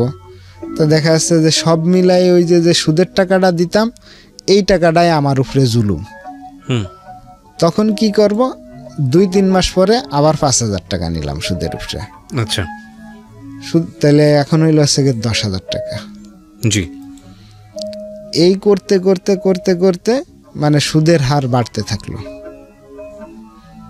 সুদের হার যখন বাড়তে থাকলো, এখন তো অবস্থা আরো বেশি খারাপ। তখন কি করলাম, ওইখান থেকে আবার চাকরি চেঞ্জ করলাম। চাকরি চেঞ্জ করলে আপনার যখন চেঞ্জ করব তখন আবার একজন একটা বুদ্ধি দিল যে এক কাজ করো, তাহলে চাকরির পাশাপাশি কিছু করার চিন্তা ভাবনা করো। তো যার কাছ থেকে সুদের টাকা আনছিলাম ওর সাথেই কথা বলে ও একটা ইসের কথা বলল যে ঠিক আছে আমি 20,000 টাকা নেব, আর এই মাল জিনিসগুলো পাঠাবো, এগুলো তোমরা বিক্রি করে যা লাভ হয় এই টাকাটা আমারে দিবা। তা সুদের ব্যবসারও যে মিডিয়া ছিল সেও রাজি হইল কথায়, যে সুদের উপরে টাকা দিব সেও রাজি হইল, আমিও রাজি হইলাম। কথা ছিল আমি ঢাকার থেকে আপনার ইসের থেকে চকের থেকে কসমেটিক্স পাঠাবো। ওরা যে সুদের যে মাঝখানে যে মিডিয়া ছিল ও তখন বেকার, বললো যে আমি এটা ভ্যান গাড়িতে বেচবো, যা লাভ হইব 50-50। তা আমি বললাম 50-50 যদি হয় তাহলে আমি একটা হিসাব করলাম যে ওরে সুদের টাকা দেওয়ার পরেও আমার হয়তো কিছু থাকবে। তা আমি রাজি হইলাম। কিন্তু যে টাকাটা দিবে সুদের উপরে তার কথা আসছে গের ভাই তুমি ব্যবসা করো সমস্যা নাই, কিন্তু আগে আসছে গের আমার সুদ, তারপরে আসছে অন্য কথা। লাভ হোক আর না হোক এটা আমার দেখার বিষয় নয়, তুমি জিনিস দিবা আমি বিক্রি করব, ঠিক আছে, না করলে পারা তুমি আমারে বলতে পারবা না যে তুমি করলা না কা। মানে সে তার থেকে তার দায়বদ্ধতা থেকে দূরে চলে গেল। তখন আমি বললাম যে ঠিক আছে, তখন আমি আবার 20,000 টাকা নিলাম। তখন আছে টোটাল 30,000 টাকা সুদের উপরে। 30,000 টাকা সুদের উপরে এলে তাকে দেওয়া লাগে আসছে গের আমার 5,500 টাকা দেওয়া লাগতো, মানে 500 টাকা হারা আমার ছাড় দিল। তখন আমি আবার এইখান থেকে চাকরি ছেড়ে 14,000 টাকার চাকরিতে ঢুকলাম। এইখান থেকে ছেড়ে 14,000 টাকার চাকরিতে ঢুকলাম, কিন্তু আমার সুদের হার কিন্তু এখন 5,500 টাকা। এখন ওই একই অবস্থা, মানে খাইয়ে পরে দেওয়ার পরে সুদের টাকাটা এই যায় মানে কেমন যেন একটু টানাটানি পড়ে যায়, ওইটাই ভালো মতো দিতে পারি না। এরপরে আম্মা আছে হঠাৎ করে, ওনার আবার ডায়াবেটিস ছিল, উনি আছে হঠাৎ করে পা কাটলেন। এখন যখন পা কাটলেন, এখন পা কাটার পরে তো খুব অবস্থা খারাপ, পা শুকায় না। এখন আমাকেও বলে নাই যে পা কাটছে, এখন আমি যাই দেখি যে ওনার পা কাটা। তা ওয়াইফরে জিজ্ঞেস করলাম যে পা কাটছে তুমি আমারে জানাও নাই কে। এরপরে যখন পা কাটা গেল তখন তো ডায়াবেটিসের ওনার আছে ডায়াবেটিস 14, ঘা শুকায় না। তা বাড়ি যাওয়ার পরে আছে আমি এটা দেখলাম। জি। তো দেখলে পরে আমি ওয়াইফরে জিজ্ঞেস করলাম কি ব্যাপার, তোমার সাথে তো আমার ফোনে প্রতিদিনই কথা হয়, তা তুমি আমারে বলো নাই কে। তো তখন বললো যে আমারে মা বলতে নিষেধ করছে তাই বলি নাই। তা আমি বললাম যে পৃথিবীর এমন কোনো মানুষ আছে নাকি এই কথাগুলো মাইনা চলবো, যে তার একটা ক্ষতি হয়েছে সে বলতে নিষেধ করছে বললা না। তা আমি আবার ভাই একটা জিনিস আমি সবসময় ছিলাম যে আমি ওয়াইফের সাথে কিন্তু কখনো রাত্রে কথা বলতাম না, মানে যা কথা বলার দিনের ভিতরেই কথাগুলো শেষ করতাম, যাতে মানে আমি বাড়ি না থাকার কারণে সে ফোনে অন্য কারোর সাথে কথা বলবো বা ফ্যামিলি ভাবে একটা প্রবলেম হইব যে যার সাথেই কথা হোক রাত্রে কিসের কথা। এটা আমি নিজের থেকেও করতাম যে রাত্রে কথা না বলাটাই সবচেয়ে বেটার। আচ্ছা। তো তখন যাই অনেক কথাবার্তা বললাম যে তুমি এটা তো অন্তত আমারে জানানো উচিত ছিল। আর আসলে আমার ওয়াইফ এখনো পর্যন্ত গড়ে ম্যাচুয়ার্ড না, বিয়ের বয়স 3 বছর হয়ে গেছে, আমি বলবো এখনো সে ম্যাচুয়ার্ড না, কারণ খুব অল্প বয়সে সে বিয়ে করছে আমাকে। তা যাই হোক, এই ভুলটার কারণে আমার পা আস্তে আস্তে মানে অনেক বড় আকার ধারণ করলো। আপনার নাম আপনার মায়ের পা? মায়ের, মানে কাঁটাটা আস্তে আস্তে পচন শুরু করলো, জি, এটা মানে ছড়াইতে শুরু করলো। তো তখন যাক মামারা আবার করলো। আর তার চাইতে বড় কথা হচ্ছে গিয়ে তখন আম্মা আমারে বললো যে দেখো এই অবস্থা, এখন এইগুলোর জন্য তো তুমিই দায়ী। তখন সে আমাকে ডিরেক্টলি বললো যে এইগুলোর জন্য তুমিই দায়ী, আমার ডায়াবেটিস হয়েছে এটার জন্য তুমিই দায়ী। আপনার মা বললো? হ্যাঁ, আমার মা বলল। তখন হচ্ছে গিয়ে ছেলে হিসাবে আমার মাথায় মানে আকাশ ভেঙে পড়লো। তখন যাই আবার সুদের উপরে আরো 20,000 টাকা নিয়ে ওনার ট্রিটমেন্ট শুরু করলাম। আচ্ছা, কারণ আমার কাছে তো আমি বললামই যে ভাই আমি যেটা বেতন পাইতাম এটা আগের 30,000 টাকা 5,500 টাকা সুদ দিয়ে আমার কাছে সেরকম কোনো টাকাই থাকতো না। কারণ বাড়ি যাতায়াত করা এটা সেটা দিয়ে সব কিছু মিলে থাকতো না সেরকম। তো তখন আবার 20,000 টাকা নিলাম, নেওয়ার পরে আবার ট্রিটমেন্ট শুরু করলাম। এখন কোনো কিছুতেই কোনো কিছু হয় না, এলাকার ওষুধে কোনো কাজ হইল না। পরে মামা বললো যে ঠিক আছে এক কাজ করো তাহলে বারডেমে নিয়ে চলো। আচ্ছা, এখন বারডেমে যে আনবো তখন তো আমার এমনিই মানে নুন আনতে ফান্তা ফুরাচ্ছে তো আগের থেকেই। জি, তখন কি করার, আপনার বারডেমের একটা শাখা আছে টেকনিক্যালে, ওইখানে ভর্তি করা হলো। আচ্ছা, তো ওইখানে ভর্তি করার পরে যেভাবে মোটামুটি ট্রিটমেন্ট করা হলো, ট্রিটমেন্ট করাইলে পরে ওইখানে টোটাল বিল আসলো হচ্ছে গিয়ে আপনার সব মিলাইয়ে লাস্টে যখন রিলিজ করাইতে যাব তখন হচ্ছে গিয়ে আপনার 47,000 টাকা আসলো। আচ্ছা, আপনার বিল আসলো। তা ওর ভিতরে আমি কত দূর মানে যত দূর পারছিলাম দিছিলাম, সম্ভবত আপনার 16-17 হাজার টাকা দিছিলাম। কারণ আমি তো ওইদিকে আবার সুদ টানতে টানতে আমার মাজা পড়ে যাচ্ছে, আমি কিছু করতে পারতেছি না। তারপরে এটা দেওয়ার পরে যাক বাড়ি নিয়ে গেলাম, পা মোটামুটি শুকাইছে, কিন্তু ওই ডায়াবেটিস কন্ট্রোলের জন্যে ওষুধ পানি এটা কন্টিনিউ দেওয়াই লাগতেছে। এখন আমার খরচ আরও বেড়ে গেছে। এখন খরচ বেড়ে গেলে পরেও আমি আগে পিছের কোনো চিন্তা না করে আমি সবসময় চেষ্টা করছি তার চাহিদাটা আগে পূরণ করতে। হ্যাঁ, মা। তা যাকের ভিতরে আপনার আবার শুরু হইলো অন্য সমস্যা, যেরকম আজকে শরীর ব্যথা, কালকে মাথা ব্যথা, যেগুলো প্রচণ্ড আকার ধারণ করত। পরশুদিন জ্বর, মানে একটার পর একটা সিরিয়াল দিয়ে মানে অসুস্থ, মানে মনে হচ্ছে যে কিভাবে বলবো, মানে একটা শেষ হচ্ছে আর একটা আসতেছে। তো তখন আম্মা আমারে বললো যে এখন কি করবো, আমি তো এইভাবে আর থাকতে পারতেছি না, তোমরা পাও চিকিৎসা করছো ঠিক আছে, কিন্তু এখন আমি কি করব, আমার তো আর মানে কোনো কিছুই হয় না। আর এই কাটার পরে যে ওনার পাও ফুল ছিল, এই ফুলাটা কিন্তু তখনও কমে নাই, মানে কাটার সারার পরে ওনার পাটা আর কি ফুলা ছিল, মাংসপেশি।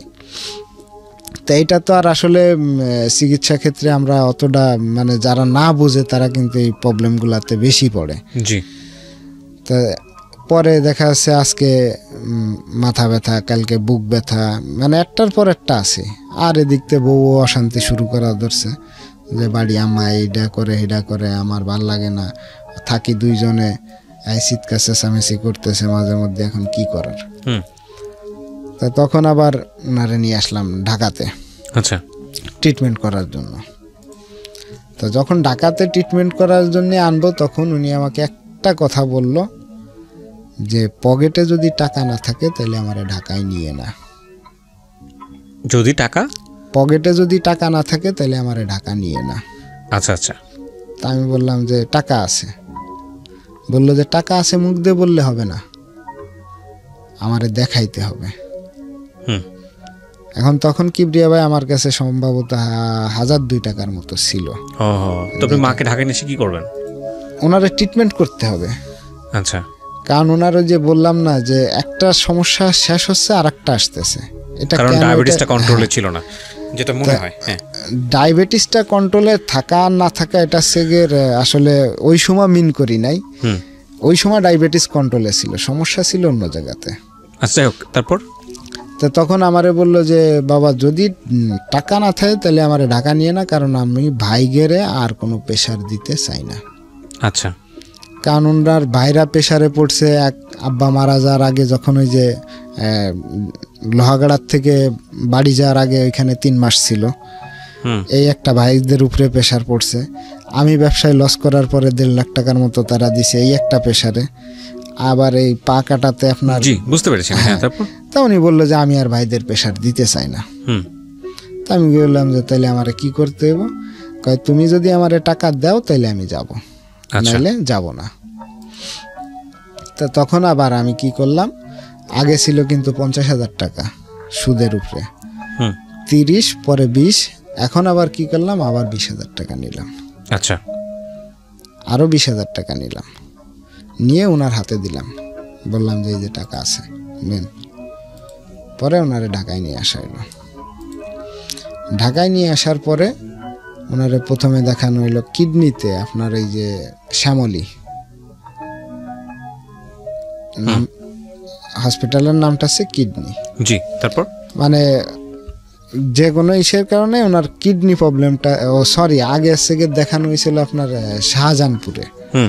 তো শাহজাহানপুরে দেখানোর পরে উনি অনেক পরীক্ষা নিরীক্ষা দিল, দেওয়ার পরে বলল যে ওনার কিডনিতে সমস্যা। ওনার সমস্যা সেগের ধরা পড়লো টোটাল 3টা, 2টা, একটা সেগের কিডনিতে আর একটা সেগের আপনার গাইনি সমস্যা। এই 2টা ধরা পড়লো।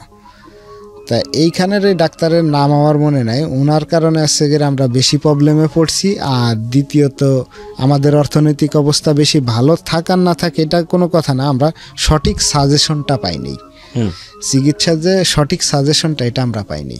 জি, তা উনি আমাদেরকে বারবার তাগিদ দিল যে আপনাদের কিছু করা লাগবে না, আপনারা গাইনি অপারেশনটা আগে করান। আচ্ছা, তা তখন যাক এটা করার জন্য প্রিপারেশন চলতে থাকলো, পরীক্ষা নিরীক্ষা মোটামুটি যায়ক দিল। সব কিছু করার পরে ওনারা সেগের এখন কিডনির সমস্যাটা বেশি। মানে পরে যখন দ্বিতীয়বার আপনার ঢাকায় আনা হলো, ওনারা এখান থেকে দেখানোর পরে ঢাকায় বাড়িতে নিয়ে যাওয়া হয়। কিন্তু বাড়িতে নিয়ে যাওয়ার পরে কোনো ওষুধে কোনো কাজ না হওয়ার কারণে আবার ঢাকাতে আনা হয়। তখন আর সেগের কিডনিতে দেখানো হয়। আর কিডনিতে দেখানোর সময় উনি আমারে আবারও বলল যে আমার টাকা না দেখাইলে আমি ঢাকায় যাব না। এক যেমনেই হোক একটু জমি জাতির উপরে করা, তখন আর সুদের উপরে গেলাম না, একটু জমির উপরে যেয়ে আরও 20,000 টাকা দিলাম। 20,000 টাকা দেওয়ার পরে আর আসলাম কিডনিতে ডাক্তার দেখাইলাম। ডাক্তার দেখানোর পরে যাক মোটামুটি ওষুধ টষুধ দিল, এটা নিয়ে গেলাম বাড়িতে। এর ভিতরে মানে তখন আছে আমার ওয়াইফ 8 মাসের অন্তঃসত্ত্বা। আচ্ছা, আরও ঝামেলা বাড়তেছে। তখন আছে আমার ইসেরও মানে পায়ের অবস্থাও বেশি ভালো না। প্রিয় শ্রোতা, আপনারা শুনছেন প্রাণ মিস্টার ম্যাঙ্গো ক্যান্ডি প্রেজেন্স জীবন গল্প। আমি আরজি কিবরিয়া আপনার সঙ্গে রয়েছি। আমি কথা না বাড়িয়ে গেস্টের কাছে আবারও ফিরতে চাই যেখানে আমরা ছিলাম। তারপর কি হলো? তখন আছে মানে এদিকতে আমার ওয়াইফ 8 মাসের অন্তঃসত্ত্বা, এদিকতে আছে আমার এই অবস্থা। এখন টাকা তো হাতে নাই, যে টাকা আনছিলাম 20,000 টাকার, উনি সব খরচ বরচ করে 7,000 টাকা ছিল।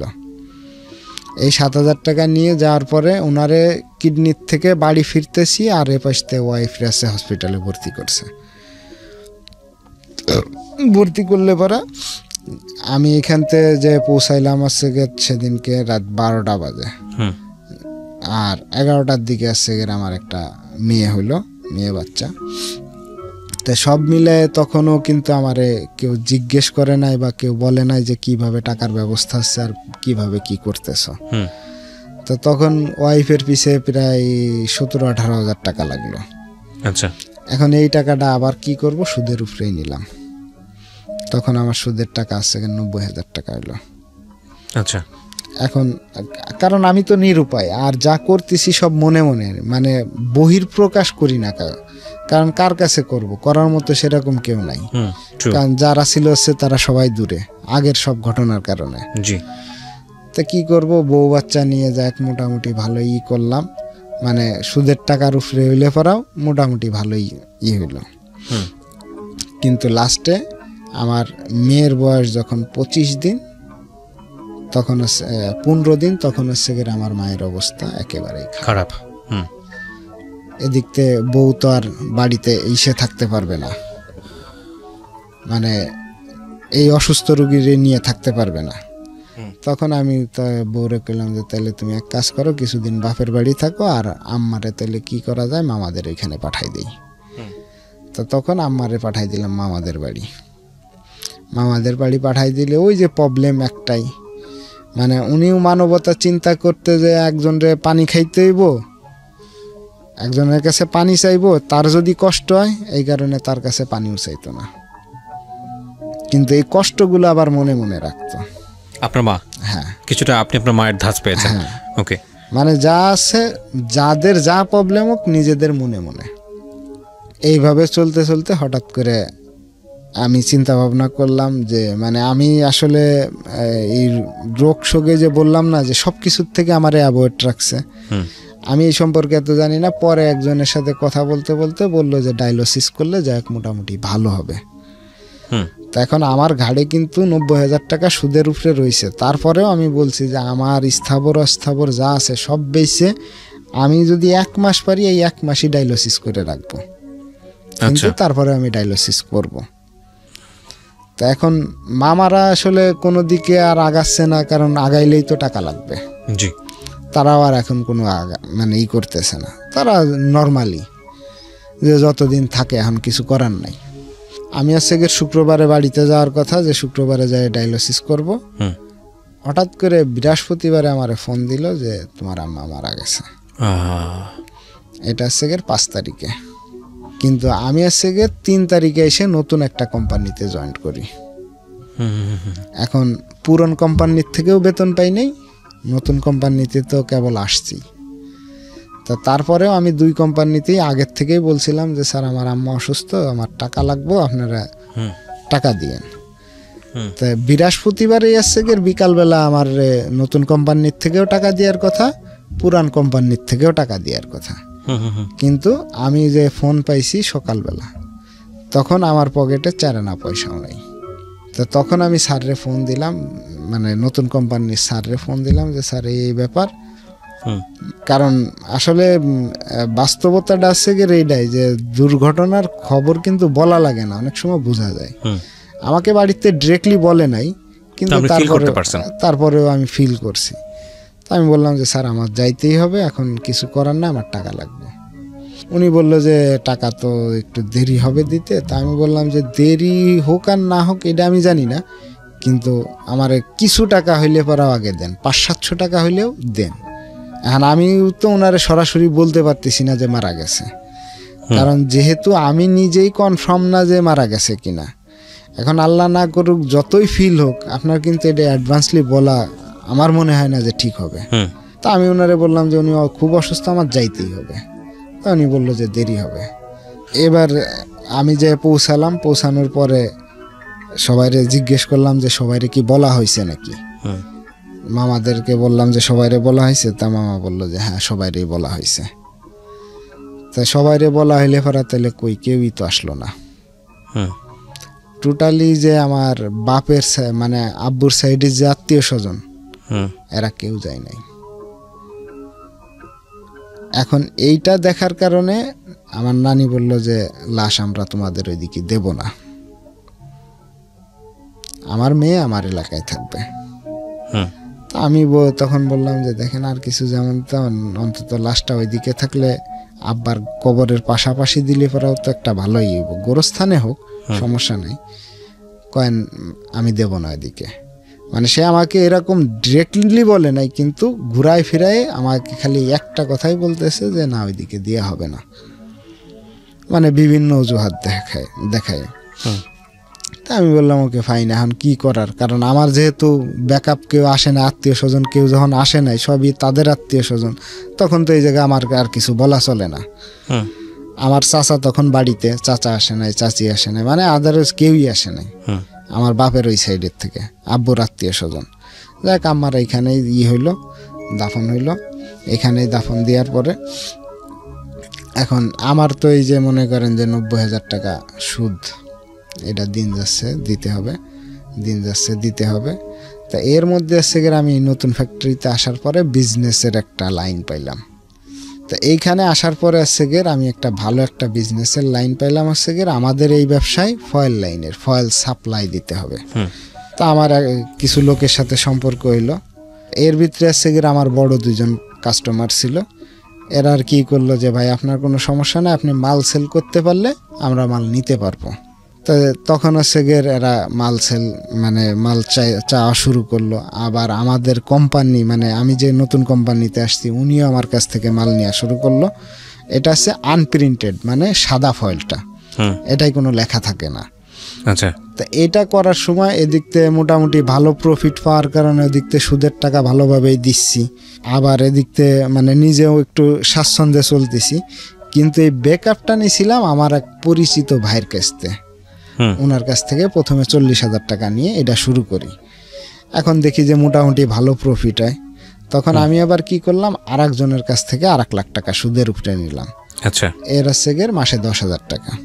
এখন সব মিলায় কিন্তু খুব ভালো চলতেছি, মানে সবাইরে সুদের টাকা দেওয়ার পরেও মোটামুটি যথেষ্ট ভালো চলতেছি। আবার এদিক থেকে তখন আমার স্যালারি হচ্ছে গিয়ে এই ফ্যাক্টরিতে 18,000 টাকা। আচ্ছা, মানে সব ওভারঅল সব মিলায় খুব সুখে আছি।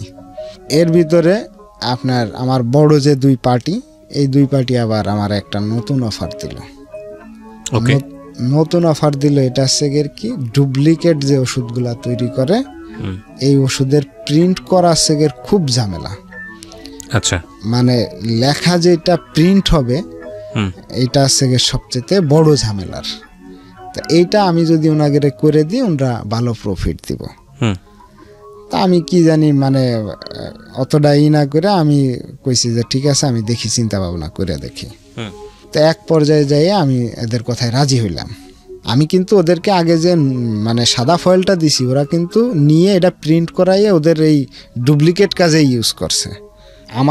আমার কোম্পানিতে যেটা দিছি এটা বাদে মানে বাইরের যে বড় 2টা পার্টি ছিল এদের যে মাল দিছি এরা কিন্তু এটা নিয়ে এই ডুপ্লিকেট কাজে ইউজ করছে, কিন্তু সেটা তো আর আমি জানতাম না।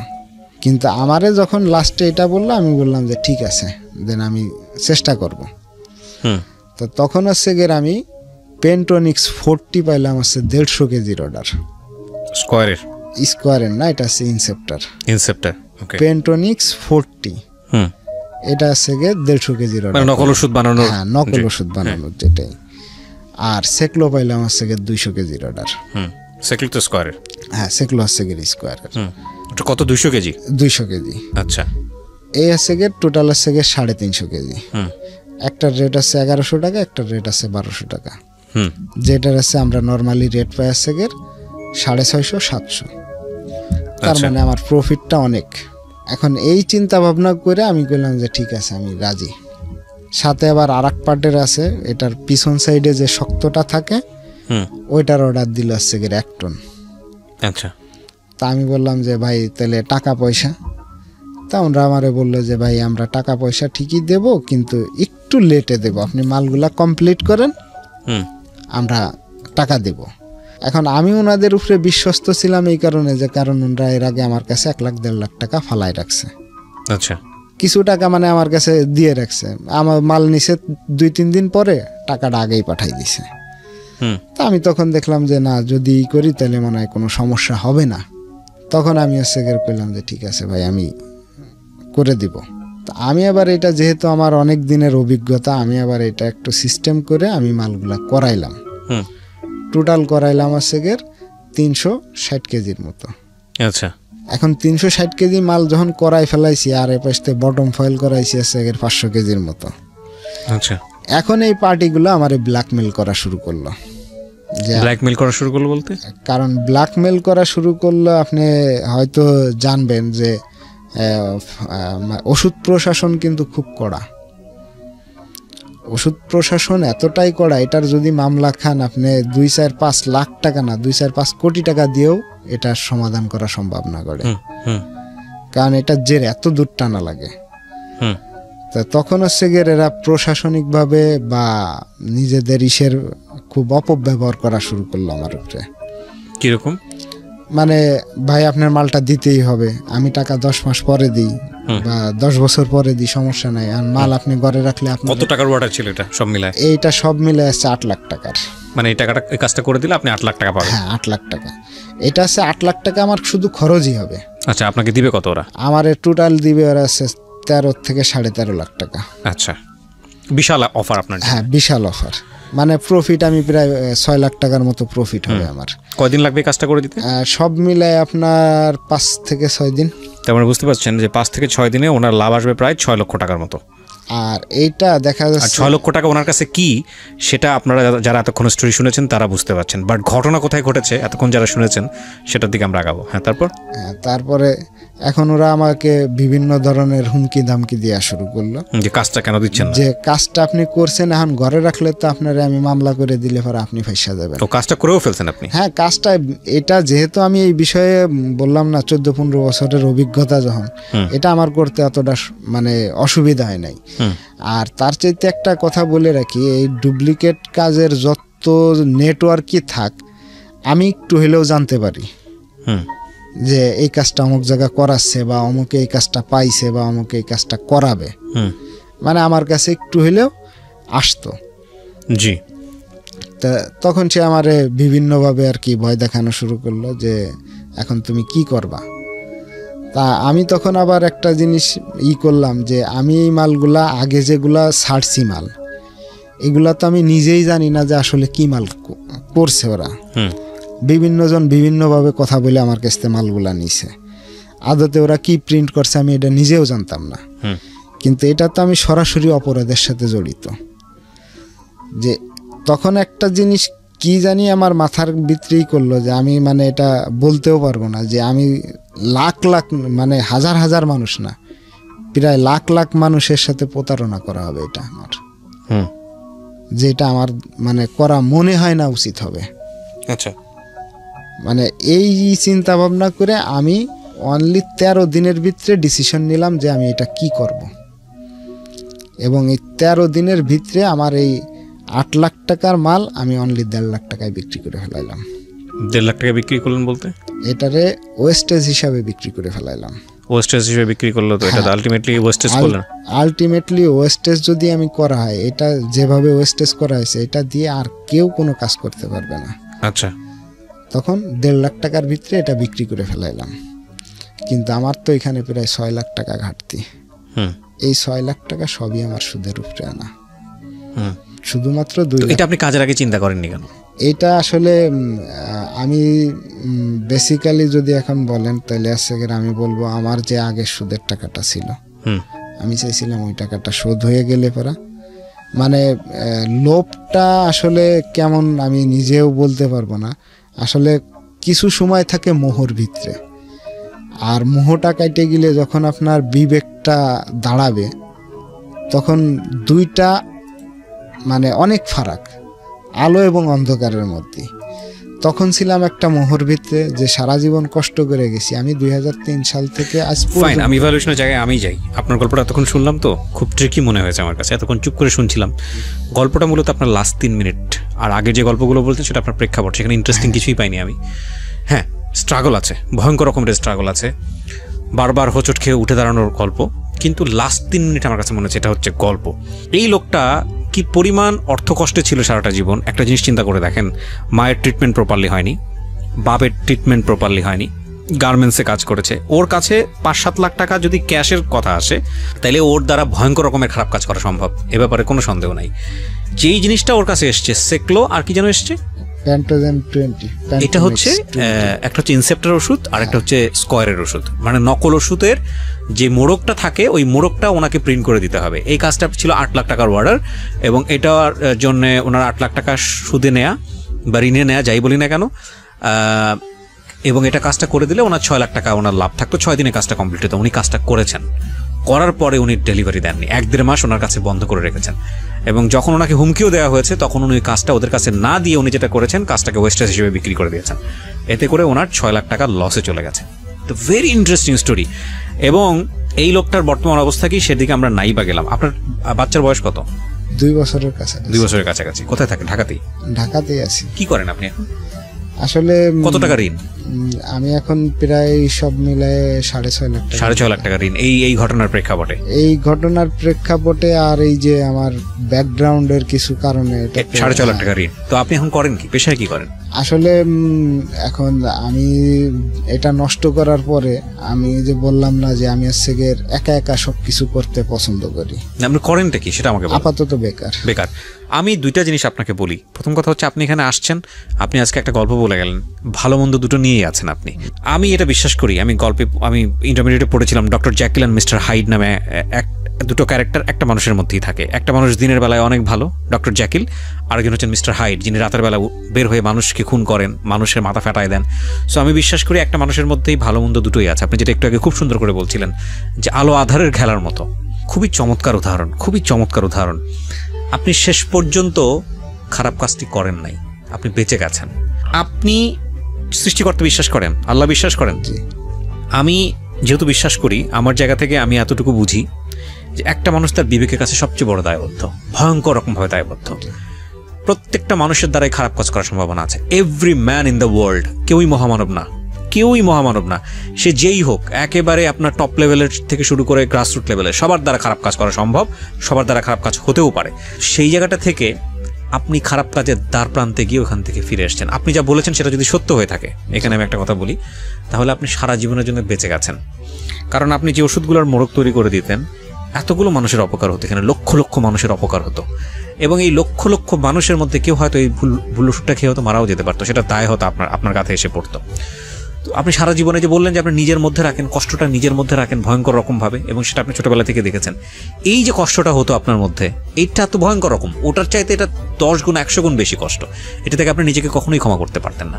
6.5 লাখ টাকা একটা মানুষের জীবনে খুব বেশি টাকা না। আল্লাহ আপনাকে হয়তো এমনভাবে দেবেন, এমনভাবে সাহায্য করবেন এই একটা ভালো কাজের কারণে, যে আপনি আজকে হয়তো ভয়ঙ্কর রকম বাজে একটা সিচুয়েশনের মধ্যে আছেন, বেকার আছেন।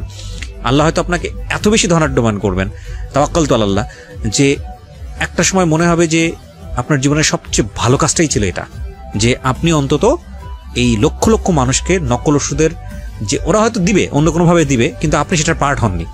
তো আমি শুধু একটা কথাই বলতে চাই, আজকের এই জীবন গল্পটা খুব ট্রিকি একটা গল্প। আমি প্রথম থেকে শুনছিলাম, সামহাও আমার কাছে খুব বোরিং লাগছিল, কিন্তু আমি জীবন গল্পটা চোখের সামনে দেখতে পেয়েছি। একটা ছেলের ভয়ঙ্কর রকমের স্ট্রাগল করা, কিছু মেন্টাল ডিসঅর্ডার আমি বলবো, বা ঠিক ডিসঅর্ডার না, ওর আসলে শেয়ার করার মতো কোনো ব্যাপার স্যাপার ছিল না। 2000 টাকা নিয়ে মাকে বাঁচানোর জন্য যুদ্ধ, লক্ষ লক্ষ টাকা মাথার উপরে ঋণ, তারপরেও সে শেষ পর্যন্ত খারাপ কাজটি করেন। আমি শুধু এই গল্পটা রেডিওতে প্রচার করেছি একটাই কারণে, প্রিয় শ্রোতা, বিশ্বাস করেন আমরা প্রত্যেকটা মানুষই কোনো না কোনোভাবে ভুল করি এবং অপরাধ করি, ছোট হোক বড় হোক, কেউ হয়তো জানে, কেউ তো জানে না, কিন্তু আপনি জানেন এবং আপনার সৃষ্টিকর্তা জানেন। আল্লাহ আমাদেরকে সবাইকে ভুল থেকে বাঁচার তৌফিক দেয়। কিন্তু একটা মানুষ যখন ভুল করতে যায়, ভুলটা যখন সে ড্রাইভ করেও ফেললো, ঠিক তখন ওই মানুষটা জানে সে ভুল করছে। কিন্তু সব মানুষের এই রকম বিবেক থাকে না যে চাইলেই সব কিছু লোভ টোভ সব কিছু চিন্তা বাদ দিয়ে, লক্ষ লক্ষ টাকার লোভ টোভ সব কিছু বাদ দিয়ে নিজেকে ব্যাকড্রপ করে ফেললো, যে না, এই কাজটা থেকে আমি যদি ফিরায় আসি তাইলে যা হয় হবে, কিন্তু এতগুলো মানুষ তো সেফ হবে। আপনি চিন্তা করে দেখেন, ও যদি পিছন ফিরে তাকায় 6.5 লাখ টাকার ঋণ, ও যদি সামনের দিকে আগায়, তাইলে কেউ হয়তো জানবে না, কিন্তু লক্ষ লক্ষ মানুষের সে ক্ষতি করবে। এই মানুষটা করে নাই। কত ভয়ঙ্কর রকমের বিবেকবান একজন মানুষ, এবং আমরা